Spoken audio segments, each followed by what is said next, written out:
Hello and welcome to September 14th, one of my favorite days. It is National Cream-Filled Donut Day. Yum! Lots of new variations have popped out. Started out with pretty simple, just Boston and vanilla, but they've added chocolate, they've added hazelnut, they've added maple, all sorts of fillings for your favorite doughy treats. It's also, staying hungry, Eat a Hoagie Day. Sometimes they're called grinders, sometimes subs, sometimes heroes, but it's all the finest meats and cheeses. As far as when it originated, there's been fights over that. The De Costanzos and the De Palmers in Pennsylvania in the 1920s claim to have started the fad. However, there's those that say during World War I, workers who've had to put in long days of bringing these huge Italian sandwiches, and you had to be a hog to eat a whole one. Well, you're getting out east, so hog became hog, and it started sounding like hoagies. Big day for sandwiches. Jump on in. And last but not least, it is Live Creative Day. Let your creativity flow. Uh, find what your passions are. Go attack them. Have fun. Try new things.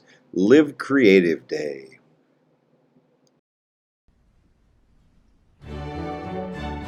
On this date in history, September 14th, in 1741, Handel's Messiah, one of the most famous pieces of music in history, was completed. In 1814, one of the most famous poems in American history was written, The Defense of Fort McHenry. As he was waiting for a prisoner exchange outside of the fort, Francis Scott Key noticed that although the fort itself was being demolished, the flag still stood there, and the rest, they say, is history as we stand for the national anthem.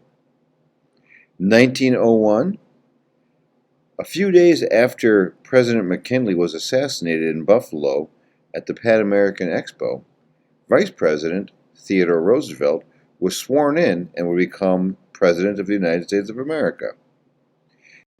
In 1938, the Graf Zeppelin II continued our fascination with large airships. The Graf Zeppelin was the largest of all the airships. Eventually, the Hindenburg burning down would end our use of them, but as you can see, the fascination was clearly there. In 1956, IBM released its 305 RAM HC. So large it took up complete rooms, but again, the computer age was beginning all the way back in 1956. 1966, President Lyndon Baines Johnson agreed to raise the minimum wage all the way up to $1.40 an hour. 1966, minimum wage was $1.40. Today it's $7.25. In 1985, Blanche, Rose, Dorothy, and Sophia got together. Thank You for Being a Friend. The Golden Girls made their debut. 1994, Major League Baseball went on strike. Fans were divided between the owners and the players. Both sides were seen as greedy. People said baseball would never come back. But it became as popular as ever shortly thereafter. But in 1994, there was no World Series winner. There was no World Series. In 2006, we were introduced to a new bacteria, E. coli. It was found originally in some bagged spinach. It can cause rather upset stomach if you get it. It'll live in the intestine. Today we look at raw veggies, undercooked meat, if you leave chicken on the counter too long, all play a role. And finally, on September 14th in 2015, Ahmed Mohammed went to school with a contraption that he was tinkering with. He was working on creating his own clock. When it got to school officials thought it looked like a bomb. He was arrested, he was taken away, and everyone went kind of crazy for a bit. And later they found out it was just a clock.